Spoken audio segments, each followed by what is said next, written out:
नमस्कार, मैं हूं मधु राणा और आप देख रहे हैं मधुनामा। हमारे देश में 700 से अधिक जनजातीय समूह हैं, जो देश की कुल आबादी का 38% हैं। लेकिन हम लोग आदिवासी समाज के बारे में क्या जानते हैं? हमेशा हमारे अंदर एक उत्सुकता रहती है कि आदिवासी क्या है, ट्राइबल्स क्या हैं। हम लोग अगर जानते हैं तो इतना हम लोग समझते हैं कि जो जंगल में रहते हैं वो आदिवासी है, लेकिन आदिवासी इससे कहीं ज़्यादा है। तो आइए बात करते हैं कानूराम टुडू जी से, जो कि द ऑल इंडिया सरना धर्म चेमेट आसरा के निर्विवाद रूप से काफ़ी सालों से वाइस प्रेसिडेंट हैं। नमस्कार कानू जी। हाँ, आपको भी जोहार और मधुनामा की तरफ से भी बहुत बहुत जोहार, बधाई। जी धन्यवाद। तो सबसे पहला प्रश्न मेरा ये है आपसे कि आदिवासी क्या है? ये कोई धर्म है या क्या है ये आदिवासी धर्म नहीं है, आदिवासी एक कास्ट है, जात है। तो इसीलिए आदिवासी है। आदिकाल से इस देश में बसा हुआ लोग ही आदिवासी है जी। और ये आदिवासी में संथाल हो, मुंडा, माहली, बिरहोड़, ये सब आदिवासी है। ये आदिवासियों का ही यही सारना धर्म है। तो ये आदिवासी जो है झारखंड, उड़ीसा, वेस्ट बंगाल, असम, इस सब देश में ज़्यादातर आदिवासी लोग रह रहे हैं। जी। तो धर्म जो है वो सरना है जी। और आदिवासी मतलब जो जनजातीय समूह है उनको आदिवासी कहा जाता है, जो कि शुरू से आदिकाल से रह रहे हैं। जी। तो और धर्म हुआ सरना। धर्म हुआ सरना। तो यानी कि ये सनातन धर्म ही हुआ, क्योंकि सनातन भी शुरू से है। तो सनातन धर्म और आदिवासी एक ही है। हाँ, एक ही था। ये राजनीतिक के बजाय से ये सनातन धर्म लोगों को सारी धर्म का नाम से कोई टुकड़ों में बांट दिया। तो ये संस्था जो है आपकी द ऑल इंडिया सरना धर्म, जिसके आप काफ़ी सालों से निर्विवाद रूप से वाइस प्रेसिडेंट हैं, तो ये क्या क्या काम करती है, अपने बारे में कुछ हमें बताइए। जी, ये द ऑल इंडिया सरना धर्म चेमेट आसरा वो एक ऑर्गेनाइजेशन है। ये 1950 में बना था। ये आदिवासी जो झारखंड, उड़ीसा, वेस्ट बंगाल, असम में रह रहे हैं, आदिवासियों का रीति रिवाज, अपना धर्म, सांस्कृतिक लुप्त होने जा रहा था। इसीलिए ये हमारे उड़ीसा के मयूरभंज जिला के डांडबुस में ओल गुरु पंडित रघुनाथ मुर्मू एक जन्म लिया, जो हमारे आदिवासियों का लिपि ओल चिकी ने आविष्कार किया। और उसके साथ साथ ये मयूरभंज में ही धर्मगुरु बाबा बनाव मुर्मू का जन्म हुआ। और ये धर्मगुरु बनाव मुर्मू का यही काम था कि आदिवासियों का रीति रिवाज जो लुप्त होने जा रहा है, जैसे कि एक ही गोत्रों में उन लोग शादी ब्याह कर रहा, अपना धर्म का स्थान जाहिरगाह होता है उसको पहचान नहीं पा रहा और उसका रीति और रिवाज को ठीक से नहीं मना पा रहा। इसीलिए ये धर्मगुरु बाबा बनाव मुर्मू ने एक ऑर्गेनाइजेशन बना जिसका नाम हुआ दी ऑल इंडिया सरना धर्म चेमेट आसरा। तो मैं वहाँ के वाइस प्रेसिडेंट हूँ 1974 साल से जी। और मैं झारखंड डुमरिया प्रखंड लखाईडी गांव में रहता हूँ और वहाँ के मैं प्रधान हूँ। तो इसीलिए दी ऑल इंडिया सरना धर्म चेमेट आसरा का ऑर्गेनाइजेशन का एक ब्रांच हमारे लखाईडी गांव में भी है। और यही दी ऑल इंडिया सरना धर्म चेमेट आसरा का काम है कि आदिवासियों को जागरूक करना। जैसे आदिवासी लोग अब देखते हैं हांडिया शराब से नशा हुआ पड़ा हुआ रहता है। मैं दर्शकों को बता दूं कि हड़िया जो है वो एक शराब का नाम है, जो कि एक तरह से कहा जाए तो देशी शराब है, जो कि वहाँ पर बहुतायत में बनाई जाती है जी, झारखंड में। जी जी। और ये तो सिर्फ पीने के लिए नहीं है, तो लोग रोड पर बेच रहे हैं। इसीलिए आदिवासी लोग अपना बच्चे लोगों को पढ़ा नहीं पा रहा है, और कोई बीमार पड़ने पर उनका अंधविश्वास जो डायन प्रथा है उसमें घोषित कर देता है। इसीलिए गुरु बाबा बनाओ मुर्मू ने ऑल इंडिया सर्वधर्म चेमेन आसड़ा का एक ऑर्गेनाइजेशन बनाया, जो 79-80 में इसका रजिस्ट्रेशन हुआ।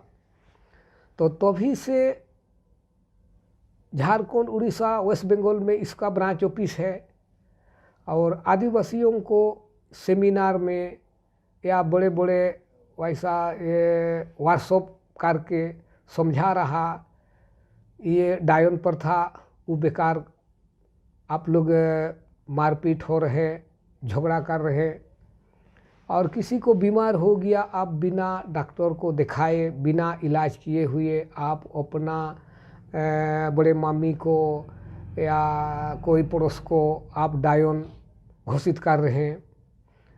इसी का अभी पूरे 3 स्टेट में इसका अभियान चल रहा है, नशा मुक्त और अंधविश्वास या डायन प्रथा का मुक्त के लिए। आपने अपने गांव को एक नशा मुक्त गांव एकदम घोषित हो गया है और आपको उसके लिए सम्मानित भी किया गया है। तो कितना आपको इसके लिए कार्य करना पड़ा, कि कठिन रहा या आराम से हो गया? ये जो नशा मुक्त आदिवासियों का तो वही नशा ही मूल खाद्य है। इसको मुक्त के लिए बहुत संघर्ष करना पड़ा और अभी भी संघर्ष जारी है। जैसे कि कोई मारपीट से या केस मुकदमा से इसका मुक्त नहीं होता है। ये प्रेम भाव से अपना गांव में बैठक करके गांव के प्रधान के साथ बैठ के उसको समझाना पड़ता है कि देखो इससे हम लोगों को दूर होना ही होना होगा। उसके दुष्प्रभाव और अवेयरनेस आप लोग वहाँ पर जाकर के उनको जी तो आराम से लोग मान जाते हैं, आसानी से मान जाते हैं, या आपको बहुत इसके लिए परिश्रम करना पड़ता है? बहुत परिश्रम करना पड़ता है। कुछ कुछ गांव में थोड़ा सा आसान पड़ता है और ज़्यादातर गांव में बहुत कठिन है। तो अभी तक कितने गाँव को आप नशा मुक्त करवा चुके हैं? एक तो आपका गाँव है ही लखाईडी, हाँ, एक जो तो संपूर्ण रूप से जो है पूर्ण रूप से नशा मुक्त है। जी। इसके साथ साथ हमने माने ये 3 स्टेट मिला करके 10,000 से ज़्यादा गांव को नशा मुक्त किए हैं और अभी भी जारी है। और इसमें सिर्फ नशा मुक्त का ही नहीं, ये आदिवासी लोग गरीब के चलते या किसी कारण के बोझ से अपना पहाड़ को भी काट उजाड़ करके वो लकड़ी को बेचता था। इसी को भी हम लोग समझाते हैं कि लकड़ी को नहीं काटना है, पहाड़ को बर्बाद नहीं करना है। आदिवासियों का धर्म पहाड़ पर्वत से जुड़ा हुआ है। जो पहाड़ उजाड़ जाएगा तो आदिवासियों का धर्म भी उजाड़ जाएगा। इसीलिए इसके लिए भी हम लोगों को समझाते हैं। और ये जो आदिवासी लोग ज़्यादातर बच्चों को स्कूल नहीं भेजते हैं, इसको भी हम लोग समझाते हैं, प्रयास करते हैं कि बच्चे को स्कूल भेजें। इसीलिए आज हमारे गांव में एक गैर आवासीय विद्यालय के रूप में लगभग 15 साल चलाए। उसमें एक छोटा सा झोपड़ी था और शिक्षकों को साल में हम लोग पैसा तो नहीं दे पा रहे थे, उसको हम लोग धान देते थे जी। साल में धान देते थे। अच्छा।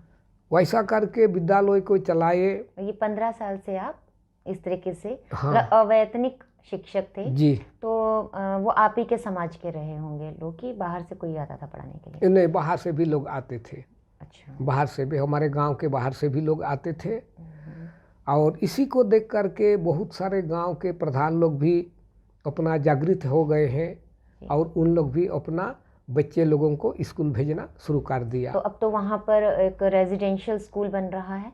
हाँ, ये तो रेसिडेंशियल स्कूल हो गया। 2000 के पहले उस गांव में कोई स्कूल सरकार की तरफ से नहीं था। जो अब बन रहा है वो सरकार की तरफ से? हाँ, ये सरकार की तरफ से 2 हॉस्टल बन रहा है, लड़का का और लड़की का। अच्छा। आपका प्रयास देख करके सरकार ने भी आगे ये कदम बढ़ाया है। और इसके 2000 के लगभग में हमारे गांव तो माने पहाड़ के ऊपर है, 12 किलोमीटर ऊपर वो गांव स्थित है। जी। वो झारखंड का एक छोटा कश्मीर है। अच्छा। एक समय ऐसा था उस गांव में दिन दहाड़े उग्रवादी लोग रहते थे। उग्रवादी मतलब? उग्रवादी नक्सली जी। और उन लोग नक्सल से बहुत आपका गांव भी वो एरिया बहुत ग्रस्त रहा है। बहुत ग्रस्त था। अब तो वहाँ पे इस तरह की घटनाएं नहीं हो रही हैं। घटना तो हमारे गांव में नहीं हुआ, लेकिन उसके सामने जो लांगो है, भितरमदा है, उस सब में बहुत घटना घटा था पहले। क्या कोई घटना अगर अभी मैं आपसे पूछना चाहूँ कोई नक्सल का इस तरह का, तो जो आपको याद हो? मैंने उन लोगों का मकसद था कि मेंबर बन करके उनके साथ रहे और सरकार के विरोध में काम करे। जबरदस्ती वो लोग जबरदस्ती लेकर के जाते थे। तो जिस गांव के लोग उसमें नहीं जाते हैं, मेंबर नहीं बनते हैं, तो उन लोगों को तंग करता था। गांव के अच्छी अच्छी महिला को देख करके अपना ले जाते थे और पूरे पहाड़ में घुमाते थे। कहा जाने उन लोग खाते कहाँ, खाते पीते कहाँ। तो बहुत अत्याचार हुआ। जान बचाने के लिए हम लोग तो भले हम लोग नहीं खाते थे, उन लोगों को देते थे। लेकिन इतना गांव लोगों का और मेरा ये था, मैंने सोच था कि इसमें हम लोग नहीं जाएंगे और सरकार से थोड़ा सा मदद लेंगे और इसको इस हमारे एरिया से पूरा भगा देंगे। तो सरकार ने हम लोगों को सहयोग दिया और तभी से ये हमारे क्षेत्र अभी बहुत अच्छा है जी। और उग्रवादी का नक्सलवादियों ने आपके ऊपर भी बहुत हमला किया था, आपको भी शायद बहुत परेशान किया था, तो क्या घटना थी वो? माने ये जो उस गांव में मैं विद्यालय चलाता था और गैर आवासीय विद्यालय के रूप में बच्चे लोगों को रखा गया था जी। तो ये 300 बच्चे को मैंने रखा था। 300 बच्चे जी। जो ये 300 बच्चे को जो मैंने रखा था, तो भी तो उनके लिए राशन पानी का व्यवस्था करना होगा और जो बच्चे बुखार होता है उनको हॉस्पिटल ले जाना पड़ता था जी। अपना साइकिल से, बाइक एक तो था नहीं। ये कितने साल पहले की बात है? ये 2000 के पहले की बात है। अच्छा। और उसी के लगभग की बात है। तो जब मैं ये राशन पानी के लिए कभी डीसी के पास आता था, कभी थाना पर भी जाता था, कभी ब्लॉक में जाता था, तो इसीलिए उन लोगों का मन में हुआ कि ये हम लोगों के खिलाफ में सरकार को सूचना दे रहा है जी। तो ऐसा करके एक दिन शाम का समय था, करीब 3:30-4 बजे का समय था। हमारे गांव में ही एक बहुत बड़ा ये है, माने गोलघर जैसा एक द्वीप है। ठीक है। वहाँ पर हमको बुला के ले गए कि चलिए हम लोग मीटिंग करेंगे वहाँ। मैं वहाँ मीटिंग में गया, जा कर के तुरंत हमको बांध लिया वैसा एकदम उल्टा से। और मेरा बहुत जाटा था तो भी। अच्छा। अभी तो जाटा नहीं है। जाटा यानी कि लंबे बाल थे? हाँ, लंबे बाल थे और ऐसा एकदम मोटा मोटा था जी। तो भी हमको बांध लिया। बांधने के बाद बोला तुम सरकार का बहुत बड़ा दलाल हो, तुम बहुत घूमते हैं, डीसी ऑफिस जाते हैं, ब्लॉक जाते हैं, थाना जाते हैं, तो इसीलिए तुम्हारा आज अंतिम, तुमको जिंदा जला देना है और आज कोई सुनवाई नहीं, जौन अदालत में आपका सजा होगा। तो मैंने कहा मैं तो आपके विरोध कुछ किया नहीं, तो ठीक है हमको छोड़ दो, मैं आज से वैसा मैं नहीं बाहर जाऊंगा। तो बोला हाँ 1 किलोमीटर से ज़्यादा आप नहीं जा सकते हो। ठीक है, मैं 1 किलोमीटर से ज़्यादा नहीं जाऊंगा। तो एक बात है कि ये 300 बच्चे को जो मैं रखा हूँ जी, तब तो मैं जाऊंगा ही सारी व्यवस्था के लिए जी। तो ठीक है, काल से मैं ये 300 बच्चे को वापस भेज देता हूँ अपना घर।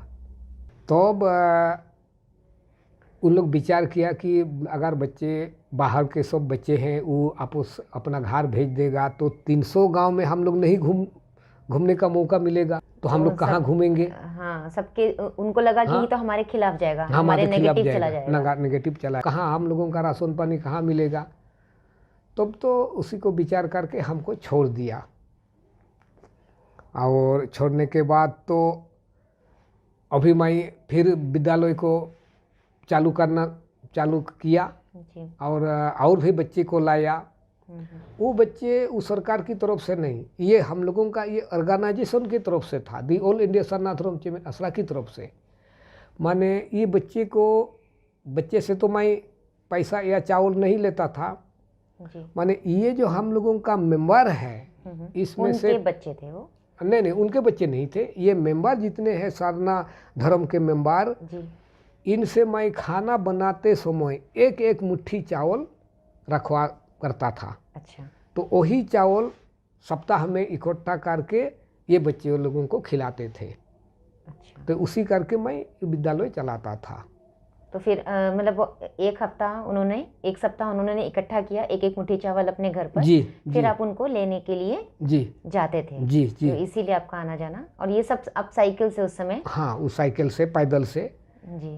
और ये जो स्कूल था वो आपके लखाईडी में ही था? ये हमारे लखाईडी में था। हाँ, वहाँ बहुत शांति जगह है जी। और वो पूरे गाँव ग्रामीण सहयोग कर रहे थे जी। तो इसीलिए अपने गांव में ही। तो अच्छा, तो फिर आपने इसके बाद और भी बच्चों को एडमिशन किया? जी जी जी। फिर जी। उसके बाद जब इनको नक्सलियों को पता चला कि आप अभी भी बाहर जा रहे हैं, आ रहे हैं, जी, नहीं तो कुछ नहीं किया, तो बोला ठीक है आप जाइए लेकिन हम लोगों के खिलाफ मत बनिए। तो ऐसा करते करते हम सरकार को कुछ सूचना दिया कि हम लोगों को सहयोग करे कि इस सब उग्रवादी से हम लोगों का गांव या पूरा इलाका मुक्त हो। जी। तो सरकार ने सहयोग दिया। सहयोग देने के बाद अभी लांगो में और भितरमदा में बहुत सारे ग्रामीणों ने उग्रवादियों को मार गिराया। तो अभी से हल्का हल्का अभी ठंडा हो गया, अभी पूरा मुक्त हो गया। नहीं तो भी जो मेरा लंबा लंबा बाल था तो भी उग्रवादी लोग मेरा बाल को केरोसिन तेल या पेट्रोल तेल डाल करके जलाने का प्रयास किया था। उनका कमांडर के सोच विचार किया कि जो 300 बच्चे मैं वापस भेज दूंगा तो 300 बच्चे 300 गांव घूमने नहीं पाएंगे, इसीलिए मेरे को छोड़ दिया। इसके बाद हम लोगों को बहुत राहत मिला और ये हम लोगों का ऑर्गेनाइजेशन की तरफ से ये आदिवासियों को समझाने के लिए हमारे ओल गुरु पंडित रघुनाथ मुर्मू ने 4 किताब लिखा है, वो ड्रामा यात्रा। अच्छा। उसका नाम है बिदु चंदन, खेरवाड़ वीर, दाड़ेगे धोन और आदिवासी संथाल हुल। इस ऑर्गेनाइजेशन की तरफ से उसको भी हम लोग ड्रामा के रूप में आदिवासियों को दिखा देते हैं कि नशा क्या चीज़ है, नशा से क्या नुकसान होता है। ये किताब किस बारे में है? ये जो 4 किताबें हैं ये क्या है? इसीलिए मैं कहने जा रहा हूँ कि बिदु चंदन का मतलब हुआ, बिदु एक लड़का है और चंदन एक लड़की है। उन लोग अपना घर में किस तरह से प्रेम से रह करके बिना नशे बिना झगड़ा अपना काम को देखे, घर बनाना, बच्चे को पढ़ाना और गाय बकरी को ढंग से रखना, ये सब का ये है। और नशा से क्या नुकसान होता है, झगड़ा से क्या नुकसान होगा, ये सब हम लोग ड्रामा के रूप में दिखा देते हैं। एक तरह से वो गाइडलाइंस हैं। जी, गाइडलाइन आदिवासियों के लिए, जीने के लिए। और वो हो गया बिदु चंदन जी। और ये खेरवाड़ वीर और एक किताब का नाम है जी। वो किताब का ये है कि गांव में झगड़ा करने से क्या नुकसान होता है, गांव में 2 पार्ट होने से क्या नुकसान होगा। और देवी देवता को बिदु चंदन हो गया पर्सनल लाइफ के ऊपर जी, घर परिवार के लिए। वीर हो गया वो हो गया समाज में, समाज में। और ये देवी देवता का रीति रिवाज को जो नहीं मानेगा तो क्या हाल होगा जी, उसी के विषय में है। जी। तो उसी को भी हम लोग वो ड्रामा के रूप में पूरे झारखंड, उड़ीसा, वेस्ट बंगाल में हम लोग आदिवासियों के बीच में दिखा देते हैं। जी। और ये जो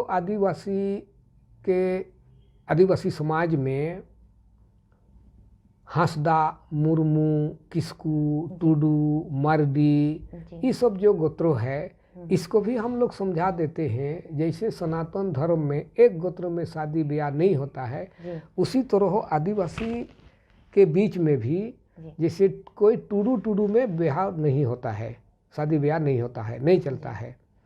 ये भी आदिवासी लोग कुछ कुछ गांव में ऐसा चला दिए हैं कि एक ही गोत्रों में भी शादी ब्याह किया है। जी। इसको भी हम लोग समझा देते हैं कि ये हम लोगों नहीं करना है, नहीं और करना इसके है, करने के क्या नुकसान है, ये करने से क्या नुकसान है, वो भी हम लोग ड्रामा के माध्यम से सिखा देते हैं। जी। आपने बताया कि आदिवासियों के जो धर्म है वो सरना धर्म है, जैसे कि सनातन धर्म है। तो ये सरना धर्म क्या है? सरना धर्म आदिवासी लोगों का धर्म का नाम है। ये प्राकृतिक का पूजा करता है। जी।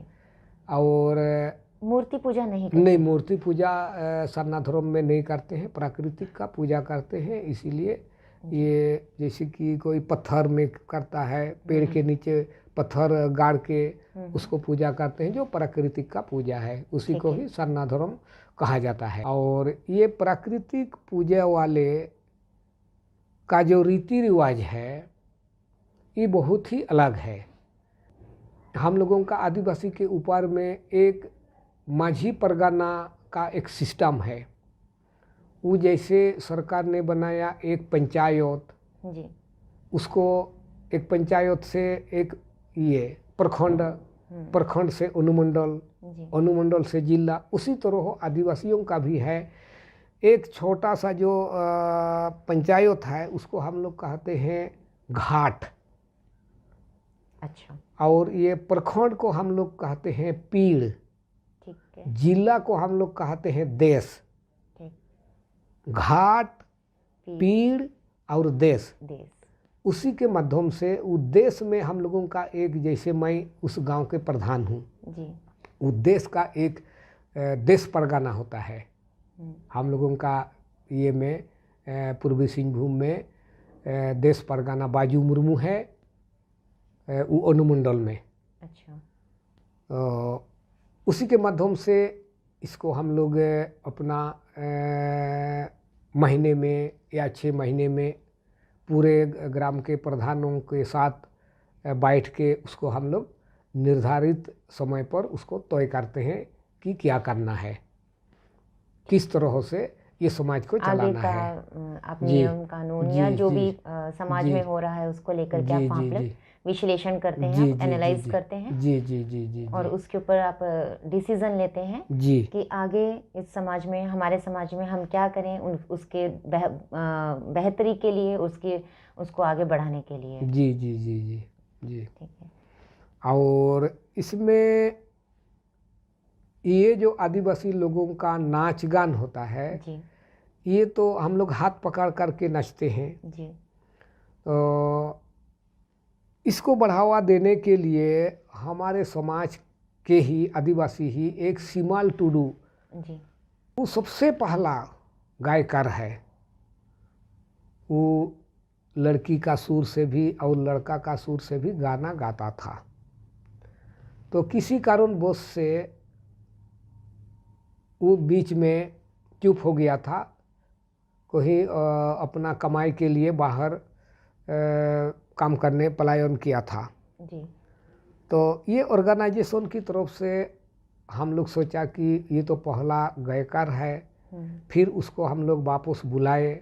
बुलाने के बाद अभी उसको फिर से प्रोत्साहित कर रहे हैं, फिर से प्रोत्साहित कर रहे हैं कि चलो अब आदिवासियों के बीच में वो ट्रेडिशनल का गाना आपको गाना होगा, और जिस गाना से आदिवासी के पूरे समाज के लोगों को मुख्य धारा से जुड़े और ये गलत काम से दूर रहे जी।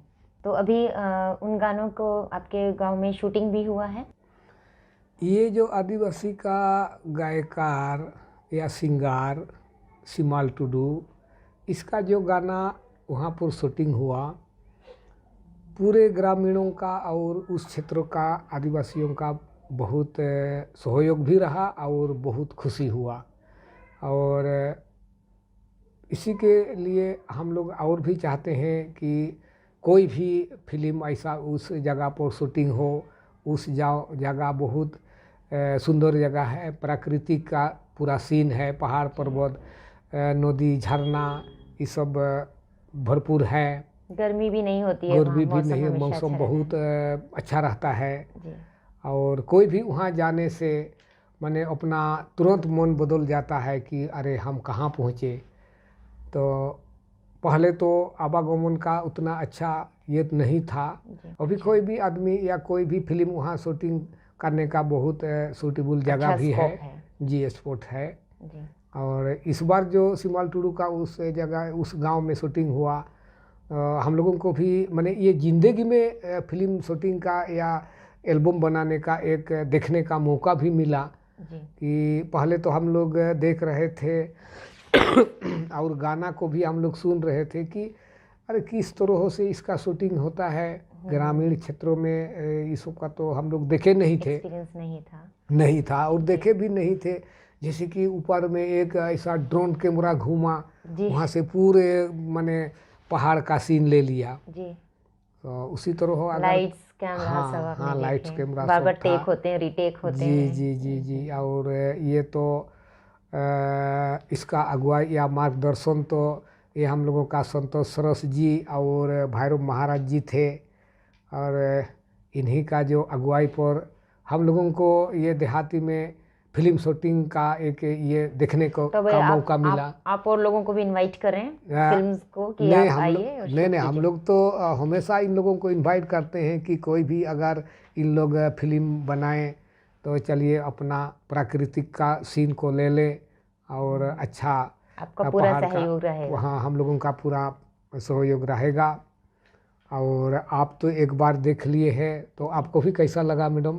हाँ, हमें भी अच्छा लगा, बहुत सुंदर जगह है। अच्छा लगा ना जी। और भी आने का हाँ बिल्कुल करेंगे शूट वहाँ पर। जी। और हम लोगों को बड़ी खुशी हुई कि हमारे आदिवासी ये महामहिम राष्ट्रपति जी हैं जी, उनके गांव में भी शूटिंग हुआ। राष्ट्रपति मुर्मू भी आपके आदिवासी है, धर्म में ही? हाँ, आपके समाज से है जी, हमारे समाज से ही है। और हमारे सरना समाज में और कौन सरना धर्म में कौन से आदिवासी जाति आती हैं? ये आते हैं संथाल, हो, मुंडा, माहली, बिरहोड़ और ये आदिम जनजाति जो खड़िया बोलते हैं, ये सब आदिवासी में आते हैं। और इन्हीं सब सरना धर्म को मानते हैं। ये हमारे जो आदिवासी कल्याण मंत्री थे अर्जुन मुंडा, ये भी हम लोगों का सरना धर्म के हैं, ये भी आदिवासी है। उनकी तरफ से आपको बहुत प्रोत्साहन मिलता रहता है। जैसे कि आपने बताया कि आपके अभी जो रेजिडेंशियल स्कूल प्रवासी स्कूल जो खुला है लड़के और लड़कियों दोनों के लिए, जी वो अभी शुरू हो गया है या अभी? हाँ, ये शुरू हो चुका है, बच्चे आ गए हैं उसमें पढ़ने? जी। तो उसमें एडमिशन लेने के लिए क्या करना होता है? एडमिशन लेने के लिए उसमें फॉर्म भरना पड़ता है और अपना जिला में उसका चयन होता है। सबसे पहला तो विकलांग लोगों को प्राथमिकता दिया जाता है, उसके बाद अनाथ बच्चे को प्राथमिकता दिया जाता है।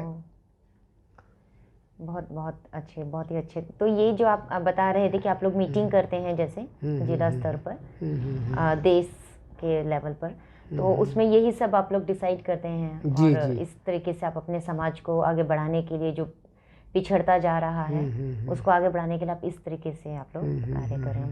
बहुत ही अच्छा है, बहुत ही लोकतांत्रिक वे में आप लोग काम कर रहे हैं। और ये जो हम लोगों का एक औलचिकी मैंने कहा कि पंडित लिपि, ये लिपि जो हमारे ओल गुरु पंडित रघुनाथ मुर्मू ने आविष्कार किया, ये हमारे भाषा हमारे बीजेपी सरकार ने ही 8वीं अनुसूचित में शामिल कर दिया। इसके लिए अच्छा, ओल्ड चिकी अब ये उसमें आ चुका है, हाँ शेड्यूल हो चुका हाँ शेड्यूल हो चुका है। और भी मैंने स्कूल में ओल्ड चिकी से ट्राइबल बच्चे लोगों को पढ़ाने का मौका मिला। और वो मेरी बेटी रांची में पीएचडी कर रही है। ये ओल्ड चिकी से ही पंडित रघुनाथ मुर्मू का जीवन के प्रति ये पीएचडी करती है। अरे वाह, क्या बात है। और काल उनको अवार्ड भी मिला। बेटी को बेटी को क्या नाम है आपकी बेटी का? बेटी नाम है सलमा टुडू। सलमा सलमा टुडू। सलमा टुडू जी। किस चीज़ के लिए उनको सम्मानित किया गया, अवार्ड मिला है? वो अपना ओल्ड चिकी और संथाली डिपार्टमेंट में वो हाईएस्ट हो गई। पीएचडी हो गया उनका? जी। अरे वाह, आपको बहुत बहुत बधाई। जी जी जी। और उसी तरह हो हम लोग लगे हुए हैं। तो ये जो हम लोगों का सारना धर्म का मान्यता जो सरकार से नहीं मिला है, ये तो मैं उम्मीद करता हूँ और पूरे आदिवासी लोग भी सोचते हैं। जैसे ये जयपाल सिंह मुंडा से लेकर के शिबू सोरेन तक जी। जो झारखंड अलग के लिए लड़ा था, लेकिन किसी सरकार ने नहीं दिया। जैसे हमारे आज बीजेपी सरकार ने ये हमारे झारखंड को अलग कर दिया। उसके साथ साथ ये आदिवासियों का 8वीं अनुसूचित में ये शामिल ये बीजेपी सरकार ने ही किया। आपकी लिपि को? जी, हम लोगों का लिपि को।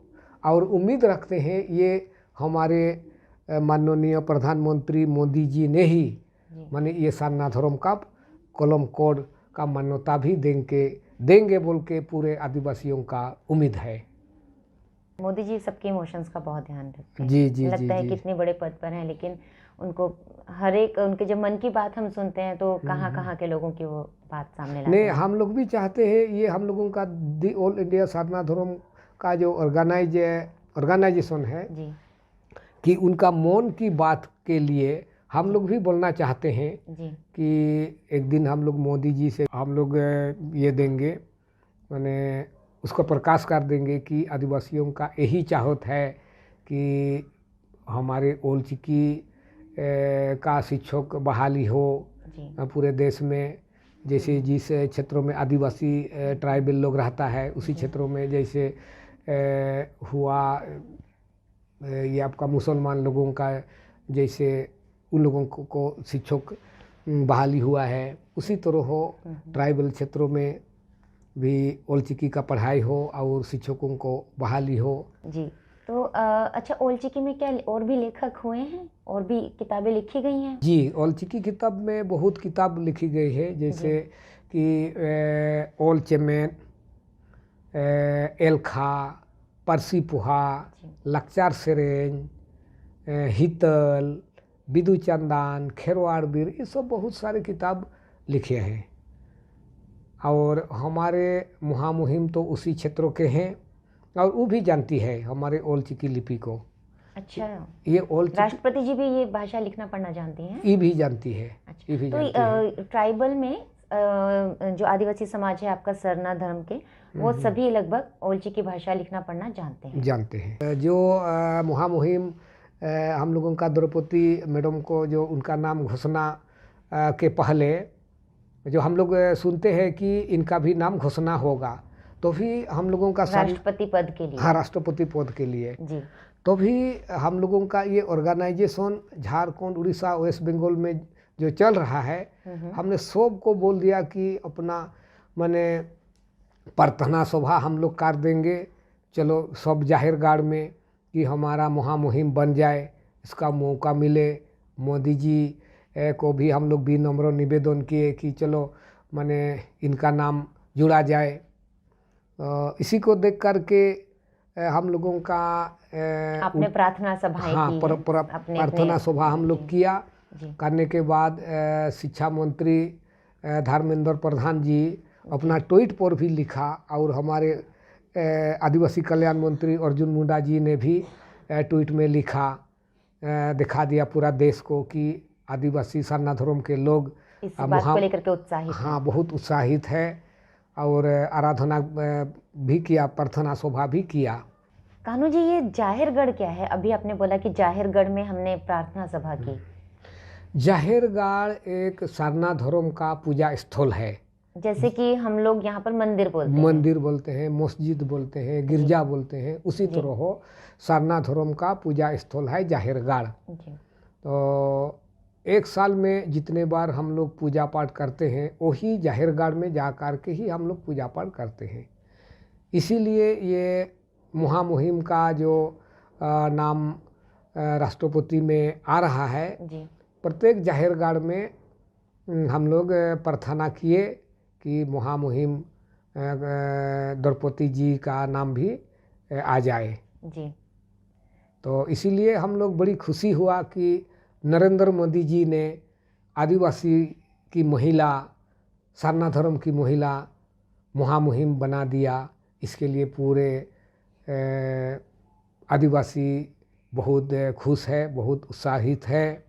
और उसके साथ साथ हमारे अर्जुन मुंडा जी, वो भी आदिवासी है, वो भी सारना धर्म के लोग हैं, उसको भी आदिवासी कल्याण मंत्री सेंट्रल में बना दिया। इसके लिए भी नरेंद्र मोदी जी को बहुत बहुत बधाई जोहार करते हैं। और उड़ीसा का जो विशेश्वर टुडू है वो भी आदिवासी का मंत्री है, उसको भी बना दिया। इसके लिए नरेंद्र मोदी जी को आदिवासियों की तरफ से दी ऑल इंडिया सारना धर्म चेमेत आसरा की तरफ से बहुत बहुत बधाई और बहुत बहुत जोहार। तो प्रधानमंत्री जी से आप बहुत ज़्यादा आप उनके लिए खुश हैं कि उन्होंने आपके आदिवासी समाज के लिए काफ़ी कुछ किया है, आपकी लिपि को भी उन्होंने जगह दी है। जी जी जी। और क्या भी चाहते हैं, और क्या चीज़ें रह गई हैं जो अभी उनको और करना चाहिए, जिस पर ध्यान देना चाहिए सरकार को? वो भी हम लोग चाहते हैं, ये आदिवासियों का जो सारना धर्म का जो मान्यता 1977 में वेस्ट बंगाल के झाड़ग्राम में तभी तो बिहार था, बिहार, बंगाल, असम, उड़ीसा, ये 4 स्टेट के लोग बैठ करके आदिवासियों का पूजा पाठ का रेजुलेशन बनाया गया है। तो हम लोग चाहते हैं कि किसी स्तर से हम लोगों का प्रधानमंत्री को दे देंगे कि इसका पूजा पाठ का मान्यता दे। जैसे कि हिंदुओं का सरस्वती पूजा, दुर्गा पूजा, गणेश पूजा का जो जैसे पूजा होता है, जी जी जी, वैसे ही हम लोगों का मान्यता दिया जाए। अभी आदिवासी कितने, लगभग क्या उनकी संख्या होगी? आदिवासियों की संख्या लगभग तो बहुत ज़्यादा ही था, लेकिन पिछले जनगणना में बहुत सारे आदिवासी लुप्त हो गए हैं। लुप्त तो क्यों हो गए हैं? कन्वर्जन की वजह से? जी जी, धर्मांतरण किया, जैसे ईसाई में चला गया। और उसी तरह हो बहुत सारे आदिवासी लुप्त होने जा रहा है। इसीलिए दी ऑल इंडिया सारना धर्म चेमेत आसरा बहुत चिंतित है। कानू जी, लोग इतना आदिवासी धर्मांतरण क्यों कर रहे हैं? जो धर्मांतरण कर रहे हैं उनके लिए उनको आप क्या कहना चाहेंगे कि वो धर्मांतरण क्यों ना करें? क्यों आदिवासी, क्यों ट्राइबल्स में ही रहें? आदिवासी लोग तो ज़्यादा अनपढ़ है, तो इसीलिए एक प्रलोभन से, हाँ, गरीब भी है और अनपढ़ भी है जी।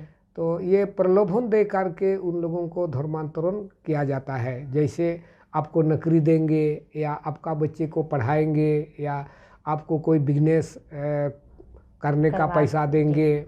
इसी तरह से उसको बुझा फुसला करके धर्मांतरण किया है। और इसका किस तरह से आदिवासी ही रहेंगे, उसी के लिए दी ऑल इंडिया सारना धर्म चेमेत आसरा बहुत जगह पर काम किया है। और ईसाई से अपना सारना में फिर वापस भी लाया है। अच्छा।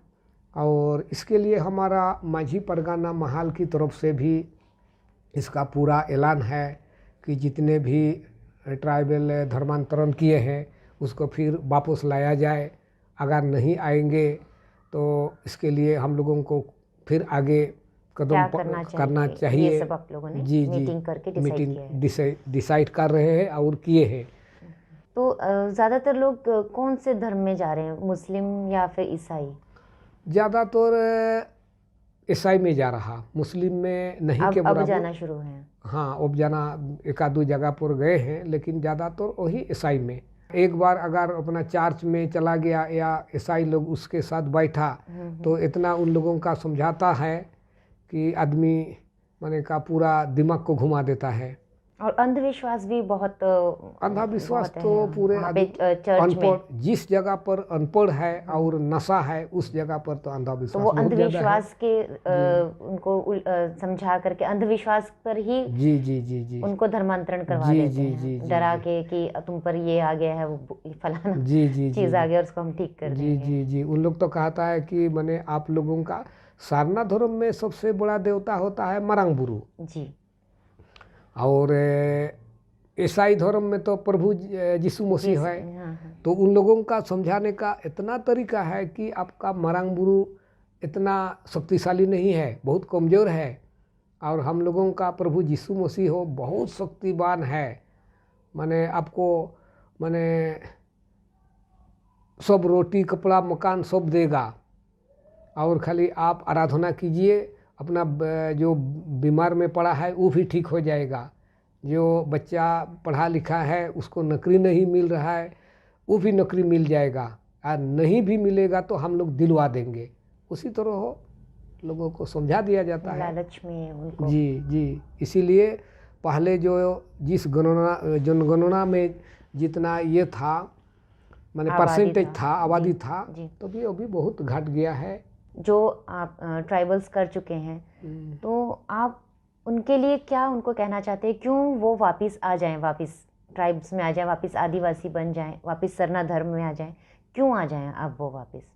नहीं, वो तो धर्मांतरण करना तो बहुत ख़राब चीज़ है। जिस जात में जिस धर्म में जो जन्म लिया है तो उसी में ही रहना है। जैसे कि आप एक गाय ने एक बछड़ा को जन्म दिया है, वो कैसे धर्मांतरण होगा?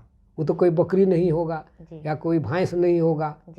उसी तरह हो, जिस जात में जो जन्म लिया है उसी में ही रहना है, लेकिन प्रकृति की सेवा करनी हाँ, प्राकृतिक की सेवा करना है। बिना प्रकृति के तो कोई जीवन ही नहीं है। नहीं, बिना प्राकृतिक का तो कोई जीवन ही नहीं है। और इसीलिए ये जात धर्म को ज़्यादा छेड़छाड़ नहीं करना है। जो हिंदू है हिंदू में ही रहे, जो ईसाई है ईसाई में ही रहे। जो आज तो हिंदू धर्म के लोग किसी को वैसा नहीं फुसलाया है कि हमारे हिंदू धर्म में आ जाओ या हम लोगों का रीति रिवाज को मानो, वैसा तो आज तो कोई। हिंदू और सरना धर्म के लोग बहुत समय से शुरू जी, से वो भी लोग साथ में ही रहे हैं, लेकिन जी, कभी कोई एक दूसरे के ऊपर किसी तरह का कोई प्रेशर नहीं है कि तुम मेरे में आ जाओ या तुम मेरे में आ जाओ। जी जी जी। और इसीलिए तो एक कहावत है कि हिंदू मुस्लिम सिख ईसाई वापस में सब भाई भाई। ये सब तो नारा सब भूल गए हैं। अभी इसको खींच रहा उसको खींच रहा, ये तो बहुत गलत है।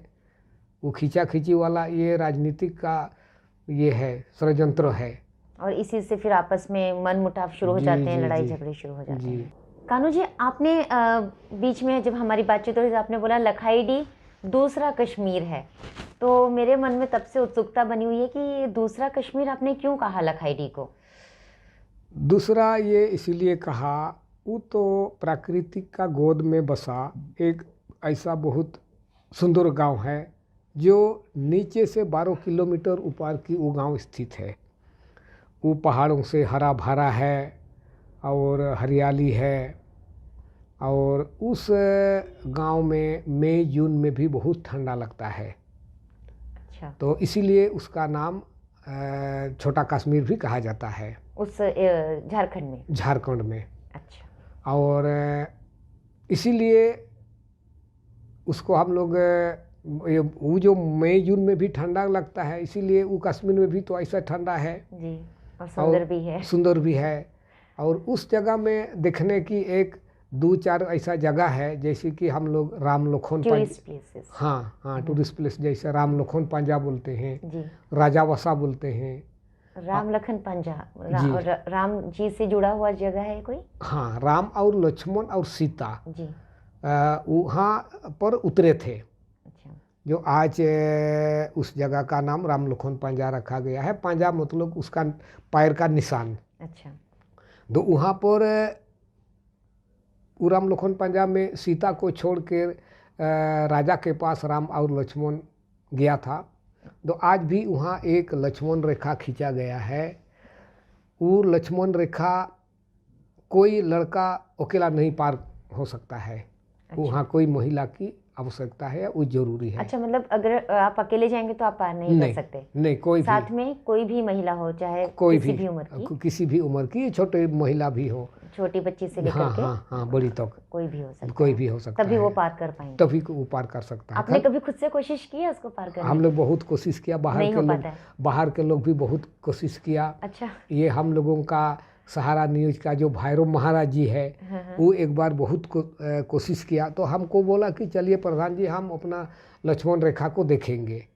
तो मेरी वाइफ बोला कि नहीं, बेकार का समय बर्बाद, आप नहीं जा सकते हो। जा कर के देखा, कुछ तो 2-3 कदम गया था, लेकिन उसको हिम्मत नहीं हुआ।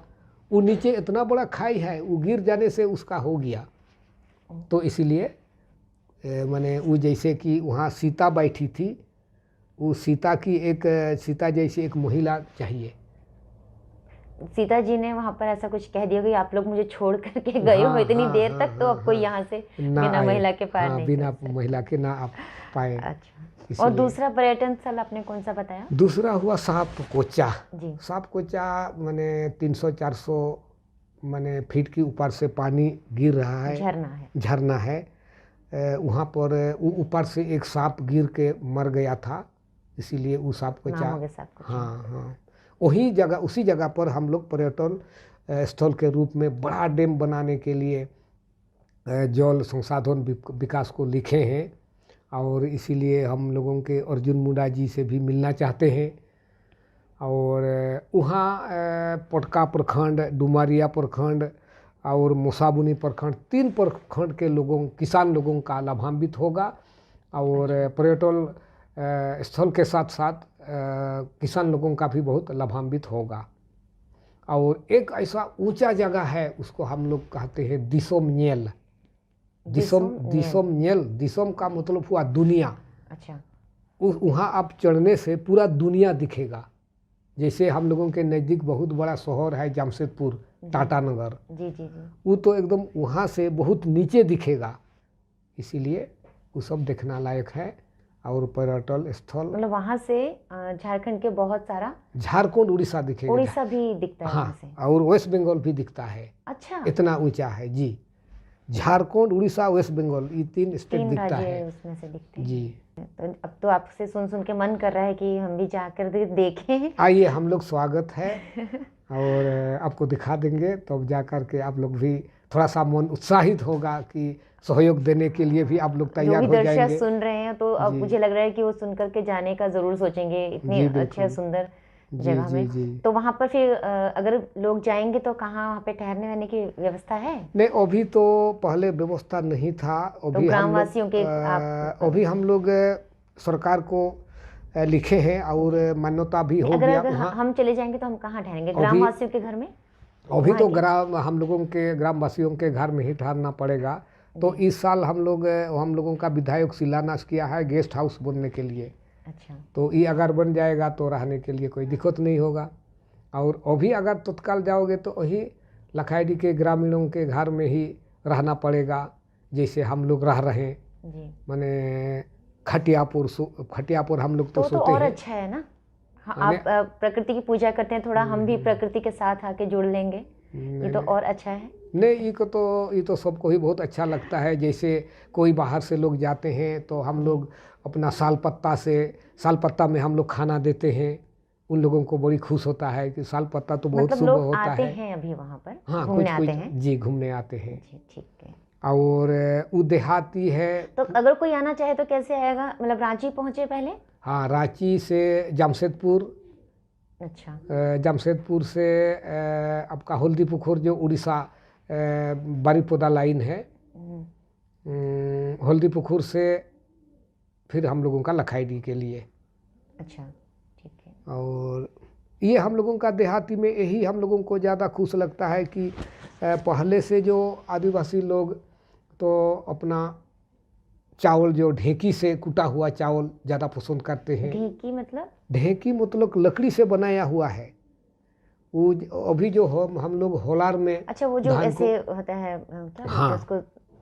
उसको क्या बोलते हैं, ढेंकी से ओखली, उसको ओखली, ओखली उसको ओखली बोलते हैं। हाँ हाँ, वो जो हाँ ऐसे होता है और उसमें हाँ एक डंडा से। हाँ, नहीं नहीं, वो ओखली डंडा का से नहीं, हाँ। वो पैर से वो दबाता है, अच्छा, हाँ हाँ पैर से हाँ हाँ, दबाता जी है, जी ऐसा जी। गिरता है जी। वेस्ट जी बंगाल के लोग जी भी जी करते जी हैं, देखा है जी देखा जी है मैंने, जी जी जी जी। जी। अच्छा, तो उसका क्या कहा आपने? उसको हम लोग आदिवासी भाषा में बोलते हैं ढींकी। ढींकी। जी। तो जो जो लोग जाते हैं उन लोगों को ये सब भी देखने को मिलता है? ये देखने को मिलता है और खाने को भी मिलता है। अच्छा। उसी का चावल। और मैंने आपने मुझे बताया था एक मिर्च के बारे में भी, बहुत छोटी छोटी धान की जैसा मिर्च होती है, बहुत तेज होती है। जी। वो क्या होता है? उसको आदिवासी भाषा में बोलते हैं चावले मारिच। अच्छा। धान का चावल तो चावले हम लोग बोलते हैं। अच्छा। वो दवा के रूप में भी बहुत लगता है। ये जो मैं गांव में वैद्य का काम करता हूँ, जी। और इसमें किसी को गठिया का बात हुआ तो अपना वो धान मरीच जो आप बोले, उसको भी मैं 1-2 पीस लेता हूँ दवा के रूप में। अगर कोई टूरिस्ट वहाँ जाता है, कोई घूमने के लिए जाता है, तो एक तो वो नेचुरल चीज़ें तो घूम ही रहा है, ठीक है, और साथ में वो एक गाँव का भी नेचुरल वातावरण में रहेगा, साथ में एक मेडिकल टूर भी हो जाएगा। नहीं, एक और मैडम वहाँ का ये है, जो बाहर से लोग आएंगे तो वहाँ नशा मुक्त गांव है।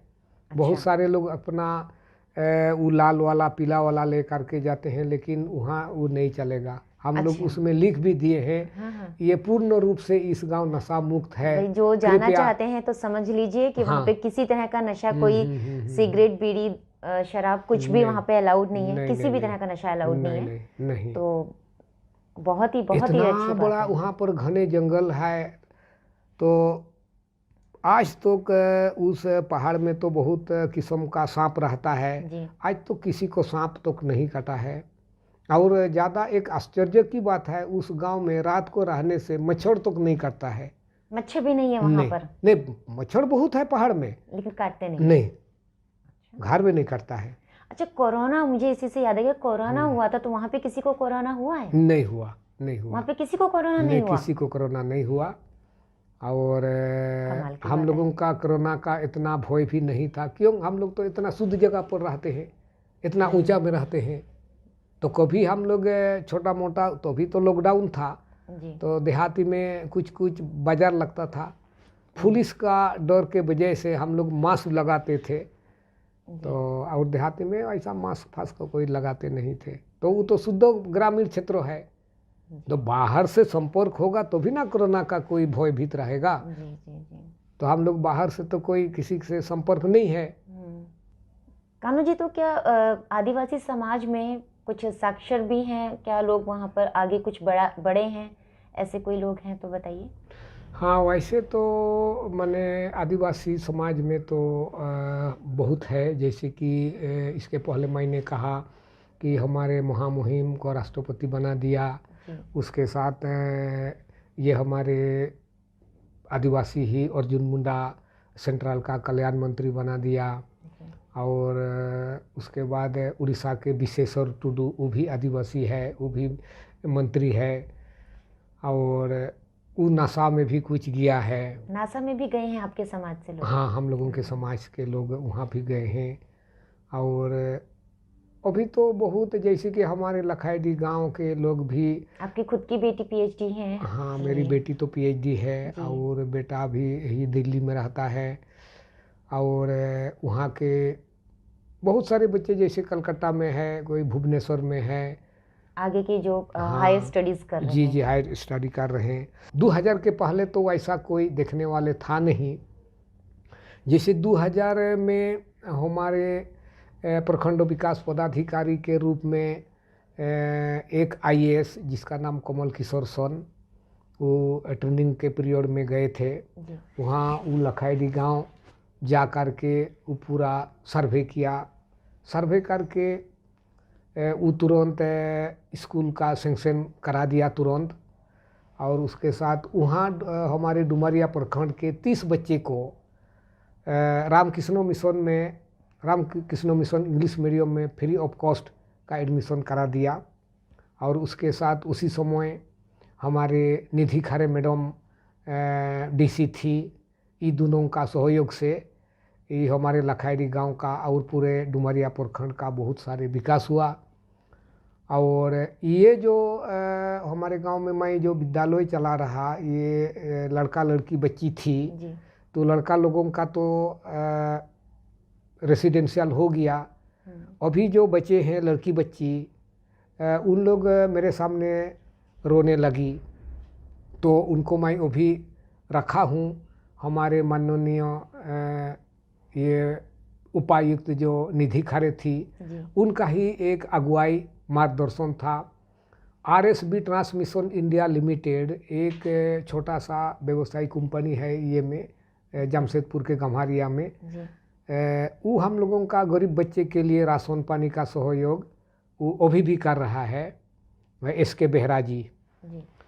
तो आज भी उन्हीं का ही बहुत बड़ा देन है। और इसका ये लाइन अप हमारे निधि खारे मैडम ने किया था, जो दिल्ली में अभी भी हाँ क्रम रहता है। और इन्हीं जो हम लोगों के गांव का या वो और हमारे डुमरिया प्रखंड को जो देखने वाले 4 IAS है, जैसे एक तो निधि खारे मैडम हुई, दूसरा कमल किशोर सोन, और ये उनकी वाइफ है आराधना पटनायक। जो आराधना पटनायक जो झारखंड के शिक्षा सचिव बनी, उसी समय ये नेताजी सुभाष चंद्र बोस आवासीय विद्यालय का दर्जा दिया वही मैडम, जो आज भी हम लोग उनसे बात करते हैं और मिलते भी हैं। और उन लोगों को ही हमने फिर प्रयास कर रहे या गुहार लगाते हैं कि ये पर्यटन स्थल जो हम लोग लिखे हैं वहाँ का, ये सीता झरना का, हाँ पर्यटन को बढ़ावा मिले। सीता झरना या राम लखन ने ये सापकोचा में जो बनने के लिए, डैम बनने के लिए हम लोग जो लिखे हैं, तो फिर हम लोग चाहते हैं कि अगर वहाँ पर बन जाए तो बहुत सारे 4 प्रखंड के आदिवासियों का लाभान्वित होगा। तो ये थे हमारे साथ कानूराम टुडू जी, जिनसे हमने आदिवासी समाज के बारे में बात की। आई होप कि आपको अच्छा लगा होगा और ज़्यादा आपको ट्राइबल्स के बारे में आपकी इन्फॉर्मेशन नॉलेज बढ़ी होगी। यदि फिर भी आपके मन में कुछ दुविधा रह जाती है और आप कुछ जानना समझना चाहते हैं, तो आप हमें कमेंट बॉक्स में ज़रूर अपने प्रश्न लिखिए, उनका उत्तर हम आपको ज़रूर देंगे। तो जब भी देखें और सुने तो अच्छा देखें, अच्छा सुने, और इसके लिए देखते रहिए मधुनामा। धन्यवाद।